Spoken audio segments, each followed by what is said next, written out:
In my last portfolio review video, I asked what specific cybersecurity portfolio breakdowns you wanted next, and a few answers kept coming up: GRC, IAM, and SOC. So this is one for the people who said GRC. If you're trying to get into GRC with no cyber experience, the mistake is building a random cyber portfolio that looks like it belongs to a SOC analyst or a pen tester, a cloud engineer, all at the same time. For GRC, your portfolio needs to prove something different. It needs to prove that you can understand risk, you can map risks to controls, you can read policies, spot gaps, write findings, and explain all of that clarity to a business audience. So in this video, I'm going to show you the 5 GRC portfolio projects I would build if I was starting from zero. A simple risk register, policy review, a mini gap assessment, an audit style finding, 1-page GRC portfolio summary. And by the end, I will show you how to use those projects on your CV, on LinkedIn, and in interviews. And they do not just sit in a folder doing nothing. This is the practical follow-up to the GRC roadmap video I did. The roadmap shows you the direction. This shows you what I would actually build next. Hey everyone, my name's Gough. If you're new here, welcome to the channel.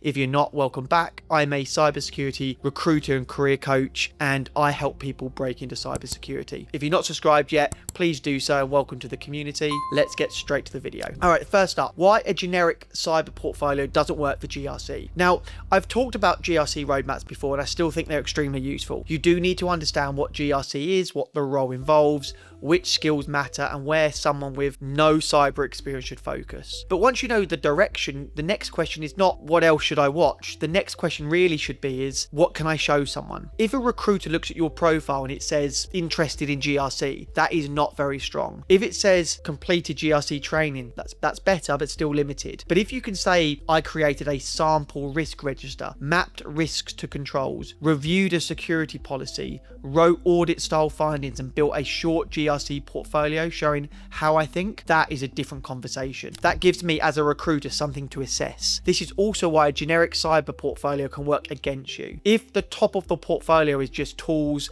labs, screenshots, and badges, it may not answer the GRC hiring question, which is, can this person think clearly about risk controls, evidence findings, and communication? That is the lane for this video. Okay, so the 5 things you need to prove. Before we get into the actual plan, let's be clear on what you're trying to prove. For an entry-level GRC role, you're usually trying to show 5 things. First, that you can understand basic cyber risk. Second, that you understand what controls are and why they exist. Third, that you can read policies, standards, and frameworks without getting completely lost. Fourth, that you can document gaps or issues clearly. And fifth, that you can communicate in a way a business person can understand. Notice what I didn't say. I didn't say you need to be an elite hacker. I did not say you need to build malware analysis labs. I did not say you need to know every technical tool in cybersecurity. Remember, GRC is still cyber, and technical awareness does help, but the entry point is often your ability to think clearly about risk, controls, evidence, and business impact. So the proof plan should be built around those things. So proof asset 1, a simple risk register. The first thing that I would build is a very simple risk register. It doesn't need to be that complicated. Pick a fictional small business or use a public scenario, it doesn't matter. For example, a small recruitment agency or a dental clinic, an online training company, or even a local accounting firm. Then identify 5 cyber risks. For example, phishing leading to account compromise, or weak passwords and no MFA. Maybe unpatched laptops. For each risk, document the risk description, the potential impact, the likelihood, the existing control, the recommended treatment, the risk owner, and the priority. That is already more useful than saying, I understand cyber risk. Now you can say, I built a simple cyber risk register for a small business that prioritized risks based on likelihood, impact, and control maturity. That is the language of GRC. And when you talk about it in an interview, you can explain why you rated one risk higher than the other, and that shows judgment. So let's move on to proof asset 2, a policy review. The second proof asset I would build is a policy review. So this is a great one because GRC analysts often spend time reviewing policies, procedures, standards, and control documents. You can use a sample acceptable use policy, password policy, remote working policy, or information security policy. There are plenty of public templates available online, but be sensible. Do not copy confidential documents. Your task is to review the policy and ask, is it clear? Is it realistic? Does it define who is responsible? Does it mention exceptions? And does it connect to a security risk, and is there anything missing? So for example, if you reviewed a password policy and it says users must create strong passwords, that's weak. What does strong mean? Is MFA required? Are password managers allowed? What happens for privileged accounts? How often is access reviewed? This is where you start thinking like a GRC analyst would. You're not just saying policy exists, you're asking whether the policy is useful, enforceable, and connected to risk. Your output could be a one-page policy review with 3 sections: what works well, what's missing, and what recommended improvements. Again, this becomes evidence. Okay, proof asset number 3, an Essential 8 or ISO 27001 mini gap assessment. So the third proof of asset is a mini gap assessment. If you're in Australia, the Essential 8 is a very practical place to start. If you're targeting global roles, then the ISO 27001 is also useful. Do not try to assess everything at once. Pick a small scope. For example, assess a fictional company against 3 Essential 8 areas: MFA, patch applications, regular backups. Or assess a fictional company against a few ISO 27001 style control areas like access control, asset management, incident management, or supplier risk. Now for each area, write what the control is trying to achieve, what evidence you would look for, what a good answer might look like, what a gap might look like, and what would you recommend. This is powerful because it shows you understand how GRC work is actually done. See, a GRC analyst does not just say MFA is important. They ask, where is MFA enabled? Which users are covered? Are admin accounts protected? Is there evidence? Are exceptions documented? And what is the risk if this isn't done? This is the mindset you're trying to show. Okay, proof asset 4, an audit style finding. So the fourth asset I would build is a audit style finding. This is one of the most useful things you can practice because it forces you to communicate clearly, which I say time and time again